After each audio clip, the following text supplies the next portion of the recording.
하나님의 말씀 역대하 10장 1절에서 19절까지 말씀입니다. 좀 읽어보시면 좋겠고요. 제가 말씀 바로 시작하겠습니다. 오늘 이야기는 좀 가슴 아픈 이야기인데요. 솔로몬이 죽은 다음에 그의 아들이 르호보암입니다. 르호보암 때 이스라엘이 남북으로 나누어지고 그래서 각각 남유다와 북이스라엘로 불리게 되는 그 이야기를 다루고 있습니다. 역사는 그렇게 되었지만 하나님께서 처음부터 의도하셨을 리는 없고 또 기뻐하셨을 리는 더욱더 없습니다. 반드시 역사가 그렇게 전개되었어야 한 것이 아니었다는 뜻입니다. 얼마든지 나누어지지 않을 수 있는 기회가 있었습니다.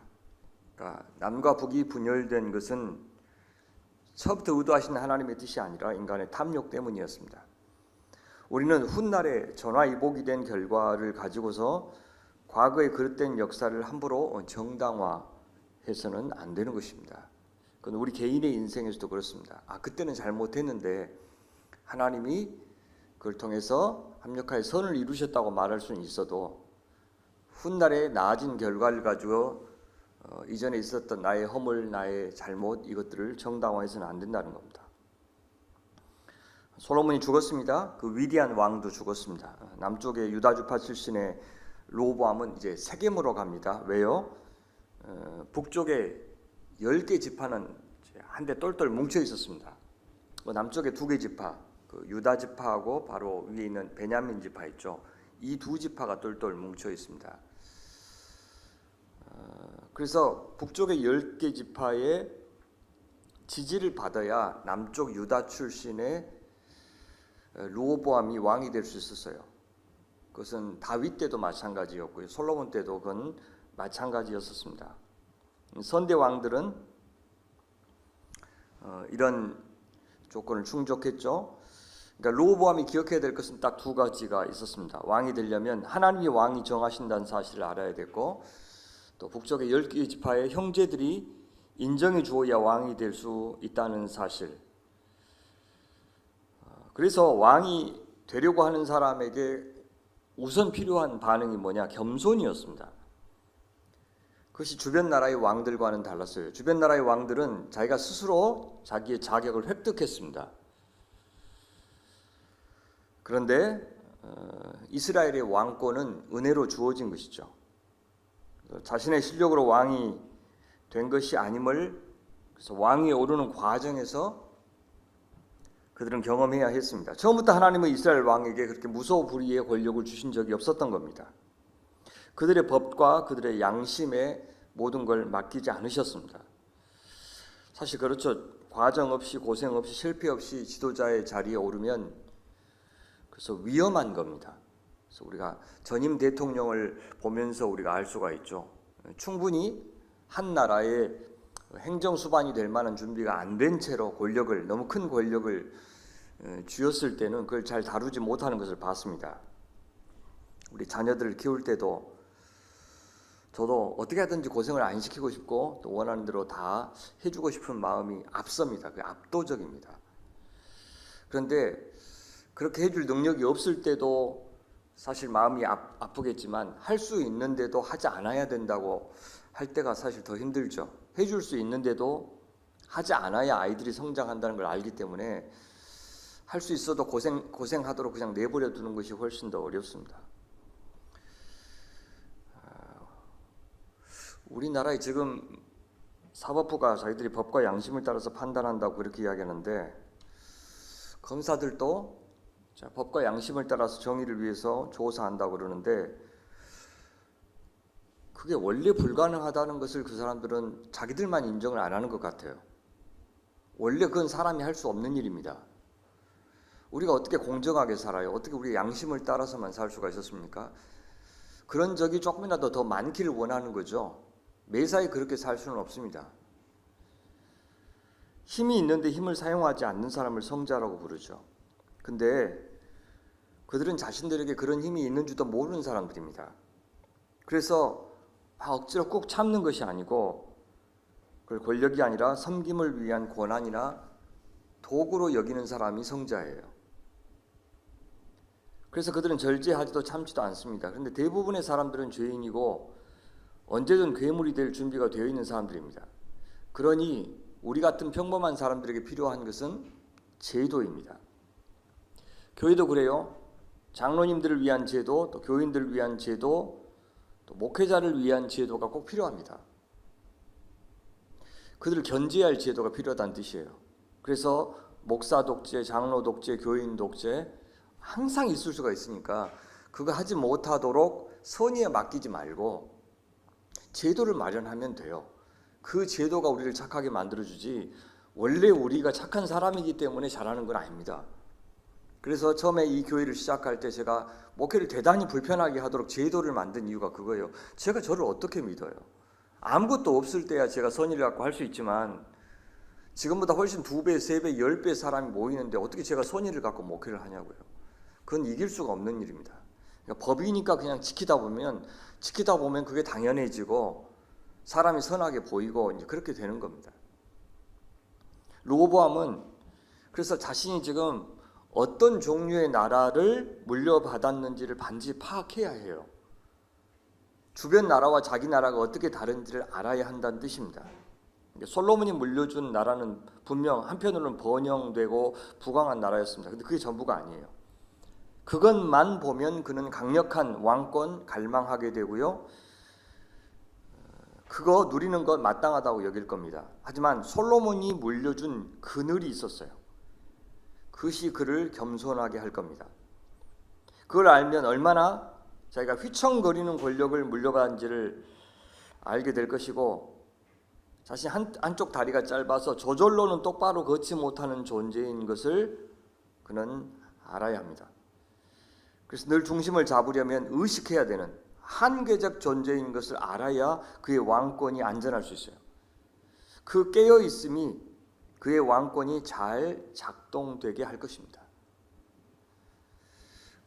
자, 남쪽에 르호보암이 있었다면 북쪽에는 여로보암이라는 사람이 있었습니다. 여로보암 누구냐면 솔로몬의 불신앙이 낳은 작품입니다. 그런데 그는 르호보암 통치의 장애물이 아니라 사실 하나님이 주신 선물로서의 가시였습니다. 그는 솔로몬의 후반기 통치가 너무 일방적인 것을 보고 그에게 항의했고 반기를 들었습니다. 여로보암을 통한 하나님의 메시지 솔로몬은 거역했어요. 도리어 그를 죽이려고 했습니다. 그러자 여로보암은 이집트로 도망쳤어요. 솔로몬이 죽었다는 말을 듣고서 고국으로 돌아왔습니다. 그는 망명 생활까지 하면서 불의한 정권과 맞섰던 아주 강단 있는 사람이었습니다. 르호보암이 왕이 되려고 하자 북쪽의 10개 지파 온 이스라엘 대표들과 함께 여로보암은 세겜으로 찾아옵니다. 그래서 르호보암 앞에 나아가서 너를 왕으로 인정하겠으니 이제 아버지 솔로몬과는 다르게 통치해달라고 부탁합니다. 솔로몬이 지은 무거운 멍에를 좀 덜어주십시오라고 요구합니다. 이건 너무 상식적인 요구였습니다. 이스라엘은 어떤 나라냐면 그런 요구를 해도 되는 나라였습니다. 그러니까 잘못하면 잘못이라고 말할 수 있는 나라였어요. 왜냐하면 여러분 신명기에 보면 이스라엘 왕이요 꼭 기억해야 될 게 뭐냐면 백성들은 당신의 노예가 아니고 주변 나라들은 다 노예였으니까 백성들은 네 형제라는 사실을 꼭 기억해라 그렇게 이야기했어요. 그러니까 형제 중에 왕이 된 거죠. 왕은 백성들을 형제라고 여겨야 그 왕은 안전한 거죠. 왜? 진짜 왕은 누구니까?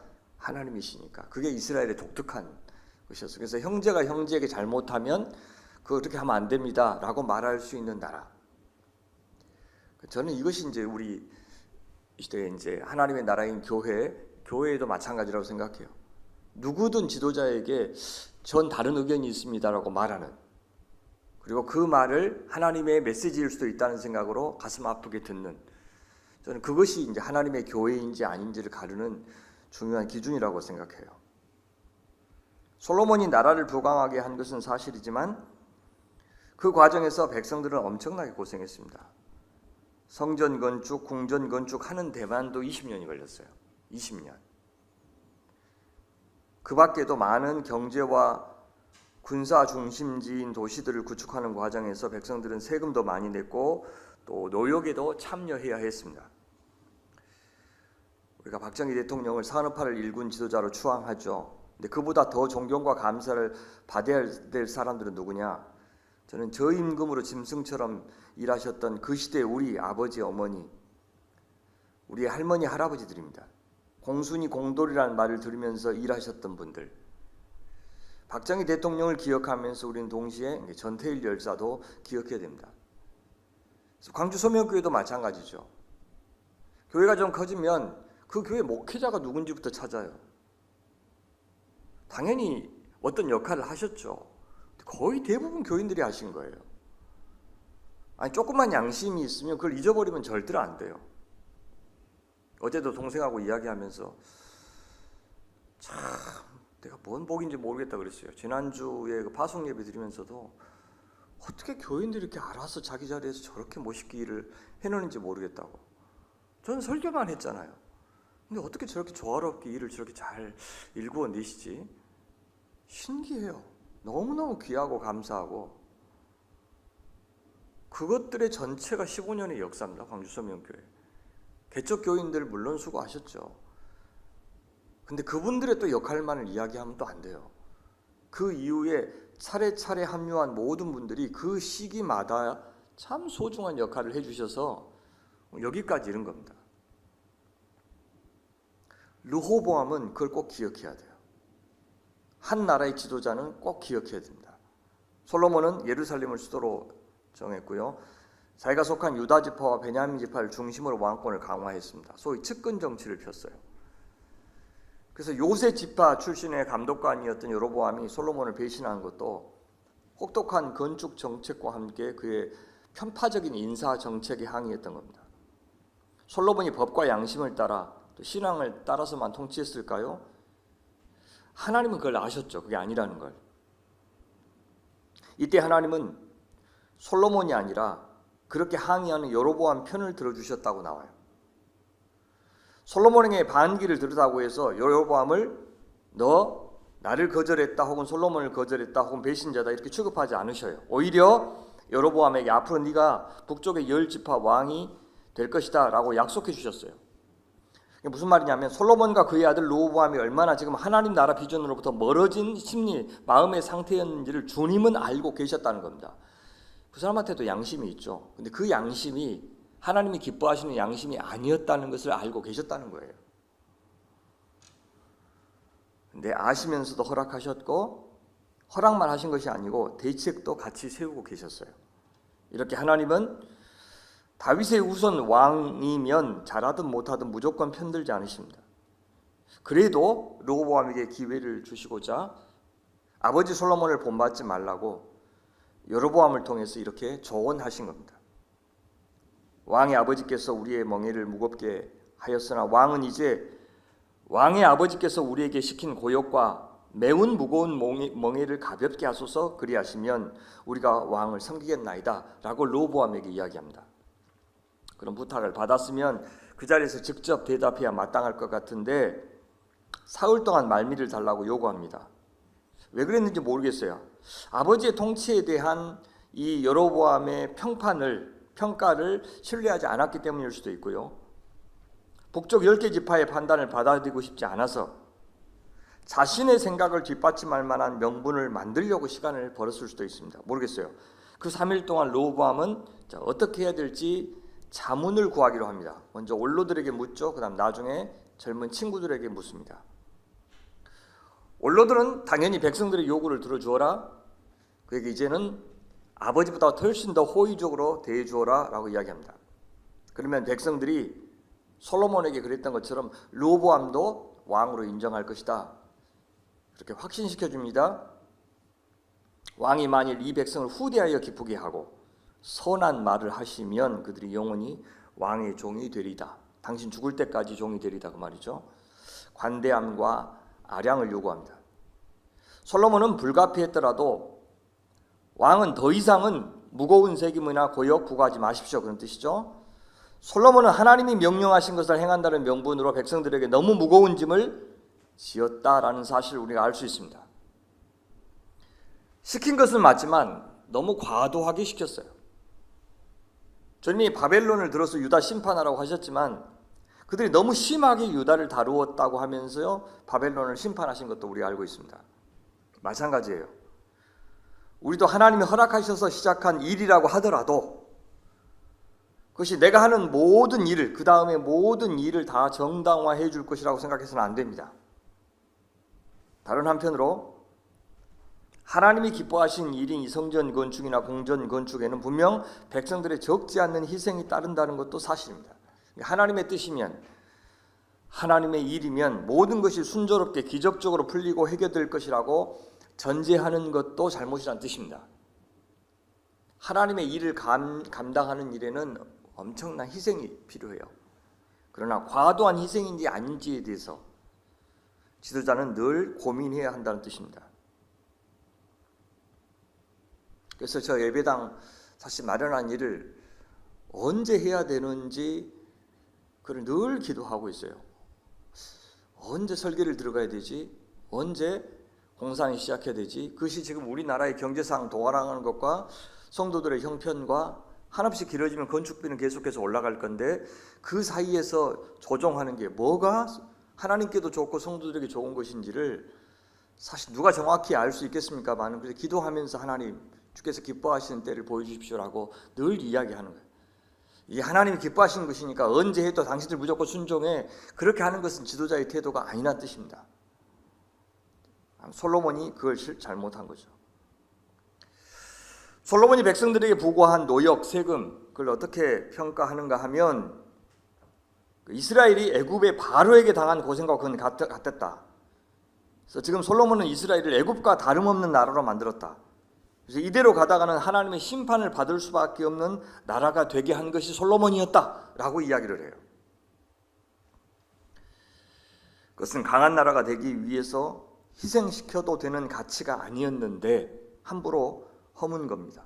우리도 그래요. 우리 교회가 감히 큰 교회가 되기 위해서 건축을 한다든지 큰 교회가 되기 위해서 전도 프로그램을 한다든지 하는 일을 해서는 절대 안 되는 이유가 그거 있습니다. 왜요? 가족 같은 좋은 공동체, 서로 상호작용이 밀접한 그런 공동체가 되는 가치를 훼손해도 좋은 명분은 없기 때문입니다. 왜요? 그것이 하나님 나라 교회의 핵심이에요. 핵심. 그 핵심을 무시한 채 사람들 수북이 모이면 누가 누구인지도 모른 채 그렇게 교회가 될 건데 그거 누가 좋냐고요. 누가 하나님한테도 분명히 죄가 안 좋고 좋은 사람이 아무도 없어요. 그래서 그걸 목표로 해서 교회가 운영하면은 절대로 안 돼요. 절대로.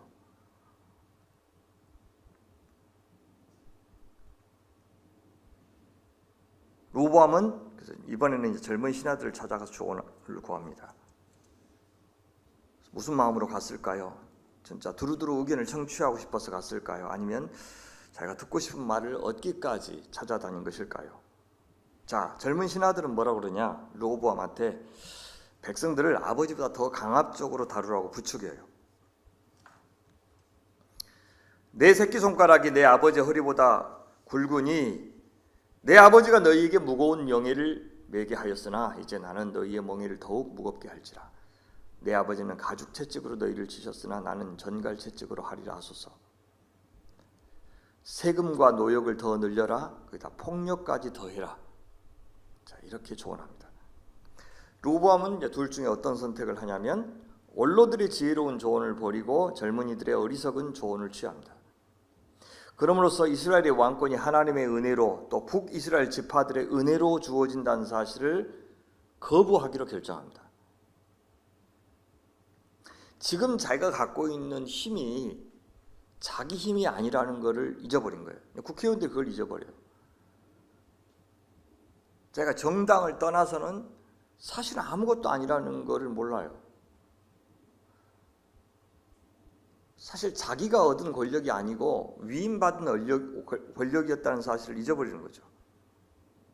그래서 온 이스라엘은 어떻게 결정합니까? 여기서 온 이스라엘은 북쪽의 이스라엘 지파들을 이야기합니다. 왕이 자기 말을 듣지 아니함을 보고 왕에게 대답합니다. 르호보암한테 뭐라 그러냐면 우리가 다윗과 무슨 관계가 있느냐? 이새의 아들에게서 받을 유산이 없도다. 이스라엘아, 각각 너희 장막으로 돌아가라. 북이스라엘 사람들한테 이야기하는 거죠. 그 다음에 다윗이여 이제 너는 네 집이나 돌보라 하고 온 이스라엘이 그들의 장막으로 돌아가니라. 그래서 역대기 기자는 다시 이렇게 분석합니다. 왕이 이같이 백성의 말을 듣지 아니하였으니 이 일은 누구부터요? 하나님께로 말미암아 난 것이라. 여호와께서 전에 실로 사람 아히야로 하여금 느바세 아들 여로보암에게 이르신 말씀을 응하게 하심이더라. 한편으로는 르호보암이 잘못해서 일어난 일이지만 전적으로 그의 잘못 때문만은 아니었다고 말해요. 르호보암 잘못 때문이었다라고 말하는 것은 열왕기서의 관점이에요. 역대기는 하나님이 아시면서 허락하셨다고 해석해요. 하나님이 원하신 결과는 아니었지만 하나님이 일어나리라고 예상한 결과에 그냥 속수무책으로 당하기만 하시는 것이 아님을 말하고 있는 겁니다. 그런 하나님이실 때 우리는 그 하나님의 언약이 이루어질 것임을 또한 확신할 수 있는 겁니다. 그렇습니다. 인간의 실책만이 전부라면, 인간 실책을 저지를 때 하나님이 번번이 당하기만 하시는 것이 전부라면 인간 역사에는 소망이 없습니다. 나라가 둘로 나눠지는 것 하나님이 원하시는 모습일 리 없겠지만 번영에 취해서 하나님을 망각한 나라가 또 되느니 솔로몬의 후반부 통치처럼 번영을 잃어버리더라도 하나님을 경외하는 나라가 되는 것이 주님의 뜻이었다는 뜻입니다. 나라가 둘로 나뉘었고 르호보암은 이제 유다와 베냐민 지파의 왕만 되었습니다. 르호보암은 자신의 어리석은 결정이 이런 파장을 불러오자 이를 수습하기 위해서 역군 감독 하도람을 중재자로 보냅니다. 그러나 아직도 현실 파악이 안 된 사람이에요. 부역 때문에 노여워하는 백성들에게 부역 관리자를 보낸다? 정말 정무감각이 없는 사람입니다. 마치 이번에 조이대 씨가 무슨 세종 거기서 또 삼권분립 이야기하고 천대엽 씨가 국회의장 만나러 가고 법사위원회 가고 정말 정무감각이 없는 거예요. 국민들이 얼마나 분노하고 있고 자기들을 불신하고 있는지를 모르는 거죠. 삼권분립이라고 그래서 입법부가 사법부에 대해서 뭐라고 할 수 없다면은 그러면 사법부도요 국회의원 잡아서 재판하면 안 됩니다. 국회의원 자기 마음대로 할 수 있게 해야지 왜 사법부가 감히 입법부 국회의원들을 재판을 합니까? 독립이면 따로 해야지. 자기들은 어떤 견제도 받지 않으려고 하면서 왜 행정부에 있는 공무원들은 가두고 입법부에 있는 국회의원들은 선거법 위반이라고 늘 판단해가지고 감옥에 보냅니까? 국회의원 배지 날리고 무소불위의 권력을 쥐고 흔들겠다는 뜻이에요. 삼권분립은 서로 간섭하지 않겠다는 것이 아니라 서로 간섭하겠다는 거예요. 서로 통제하고. 나도 아는 거를 왜 저렇게 그것도 모를까? 참 바보 같은 것들 좀. 얼마나 뻔뻔해요. 사과부터 해야지. 결국 르호보암의 어리석은 판단 때문에 죄 없는 신하 하도람만 돌에 맞아서 죽습니다. 저는 내란 계엄에 희생된 군인들 또 공무원들 정말 짠하게 생각합니다. 왜요? 그 사람들 그냥 마냥 나쁜 사람이 아니에요. 가끔 저한테 와서 이제 찾아와서 교제도 하고 하는 분 중에 한 분이 그래서 지금 재판을 받고 있는 분 중에 그 박근혜 씨 국정원 그 댓글 조작 있죠. 거기 실무자예요. 그 자리에 있어서 안 하면은 바로 옷을 벗어야 되니까 중간 실무자로 시키는 대로 했을 뿐인데 위에 있는 사람들은 다 괜찮고 그 중간 실무자 실행했던 그분만 지금 재판받고 있어요. 그 재판 결과에 따라서 모든 연금들 다 박탈되고 재판이 지금 안 끝나서 지금 여전히 거기 남아있을 뿐이에요. 그래서 목사님 여기 혹시 비행기 지나서 시끄럽습니까? 제가 그 담당입니다. 혹시 민원 있으면 저한테 말씀하십시오. 아니 군복 안 벗기 전에 제가 여기 경로 바꿔드리겠습니다. 그러더라고요. 그런 민원들 처리하는 부서래요. 본인이. 이분들이요 지도자 잘 만났다면 지금의 공무원들처럼 그 역량을 신나게 잘 발휘했을 겁니다. 그렇죠? 지금 대통령 만나서 신나게 일하신 분들도 막 강압적으로 그렇게 했으면 말을 들었을 수도 있다고 생각해요. 송미령 농식품 장관 보면 막 신나게 일하시잖아요. 그러니까 짠해요. 지도자 잘못 만나서 저렇게 피해를 보는구나 하는 생각 때문에. 그제서야 심각성을 깨닫고 로보암은 자기 목숨이라도 구하려고 도망했습니다. 예전에 여로보암이 솔로몬을 피해서 도망했는데 이제 그의 아들 로보암이 그의 백성들을 피해서 도망하는 신세가 되었습니다. 역전되었죠. 권력자들이 그렇게 착각하는 겁니다. 자기 권력이 영원할 줄로 착각합니다. 메시지 정리하겠습니다. 인간이 아무리 잘해도 그 일에 그 업적에는 항상 그늘이 있기 마련입니다. 저는 한편으로는 제 사역의 마지막에 가장 좋은 모습으로 성도들에게 혹은 후배들에게 결과를 물려주고 싶다라고 하는 욕심이 있습니다. 가장 좋을 때, 내가 못 누리더라도 가장 좋은 모습으로 후배들에게, 교인들에게 물려주고 나는 떠나야 되겠다는 생각이 있어요. 동시에요, 하나라도 그 그늘이 좀 적게, 반드시 있을 것인데 하나라도 그 그늘이 좀 적게, 그렇게 안 좋은 것은 덜 물려주고 가겠다, 그런 생각을 해요. 지혜의 사람 솔로몬의 나라도 한 세대를 더 가지 못하고 망가졌습니다. 이것은 도리어 우리 인간이 세운 나라든지 교회든지 아무리 잘해도 그 한계를 가질 수밖에 없다는 것을 인정하라는 그런 메시지를 줍니다. 그러니 우리는 어떤 인간을 너무 대단한 존재인 것처럼 축켜 세우면 안 되고, 교회나 조직을 대단한 것처럼 칭송해서도 안 됩니다. 다 과정 중에 있습니다. 하나님만 영광 받으시게 해야 되고, 하나님만이 주인 되시도록 애써야 되고, 그것도 평생도록 애쓰는 것, 그렇게 살다가 흔적 없이 사라지는 것, 자서전도 남기지 말고 전기도 못 쓰게 하고 사라지는 것, 그것이 저는 인간이 할 수 있는 최고의 순종이 아닐까 생각합니다. 김복경 목사님 이후에 하나만 더 써야 되겠다고 하는 분이 이제 제 지금 멘토이신 황정길 목사님, 그분 그 평전을 제가 마지막에 써드리고 이제 물러나야 되겠다 생각하고, 한 3주 전에도 이제 광명에 찾아뵀는데 절대로 허락을 안 해요. 살았을 때는 물론이고 내가 죽고 없어진 다음에도 절대 내 책은 쓰지 말아라. 박 목사님 아직도 저를 잘 몰라요 그래요. 그러면서 하신 말씀이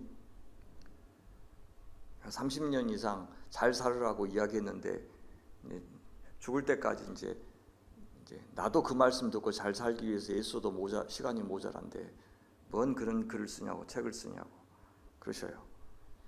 진짜 자격 있는 분들은 책을 안 쓰려고 그러죠. 근데 그런 사람들이 잘 모르는 평범한 분들을 좀 저는 조명하고 싶어요. 이미 유명해서 명예 다 얻은 분들이 아니고, 그래야 우리같이 평범한 사람들이 희망이 있죠. 아, 저렇게 평범하게 살아도 주님이 기뻐하실 수 있구나. 두 번째는 이제 로보암과 여로보암을 남과 북의 왕으로 따로 세우셨어요. 하지만 여전히 하나님이 그 두 나라의 왕이셨어요. 다윗 때도 솔로몬 때도 하나님은 왕이셨죠. 그 사실을 얼마나 기억하고 얼마나 의지하는지에 따라서 한 나라의 운명, 한 왕의 운명이 결정된다. 이제 하나님은 솔로몬 때와는 혹은 다윗 때와는 다른 방식으로 이스라엘의 왕이 되기로 하신 겁니다. 이스라엘이 자초한 일이죠. 이제 서로 가시 같은 존재를 가까이 두고 늘 영적으로 긴장하며 살게 하시죠. 그래서 하나님 나라 이스라엘이 세상적인 안정과 부요를 추구하기보다 하나님을 항상 의식하는 그런 나라로 창조하기를 원하셨던 겁니다. 사랑하는 여러분, 오늘 허망한 권력에 취해서 듣는 귀를 잃어버린 정치 지도자, 또 종교 지도자들이 되지 않도록, 그렇게 되었다면 돌아서도록 우리 기도해 주시면 좋겠습니다. 오늘 우리도 우리 인생이 선물이고, 우리 자녀들이 선물이고, 교회가 선물이고, 직장이 선물이라는 생각을 하면서 사십시다. 하나님 우리에게 허락하신 가시 같은 것들이 있습니다. 10개 지파에 앞으로 눈치를 봐야 되는 왕의 조건, 북쪽 이스라엘의 눈치를 봐야 되는 조건, 주변 블레셋이나 혹은 강대국들의 눈치를 봐야 되는 조건, 예언자들의 듣기 싫은 조언을 들어야 되는 조건, 이것들이 사실은 왕에게 자신이 누구인지를 일깨워주는 하나님의 배려고, 그래서 왕을 지키는, 왕을 안전하게 만들어주는 조건입니다. 내가 왕이 아니라 하나님의 왕이심을 알려주는 도구들. 그래서 그런 것들을 제거하려고 하지 말고 없어지도록 기도하지 말고 잘 귀를 기울이고 마음을 다스려서 주님의 통치가 임하는 교회와 가정과 나라가 되게 해달라고 기도하는 것이 이제 오늘 우리에게 주신 메시지가 아닌가 생각합니다.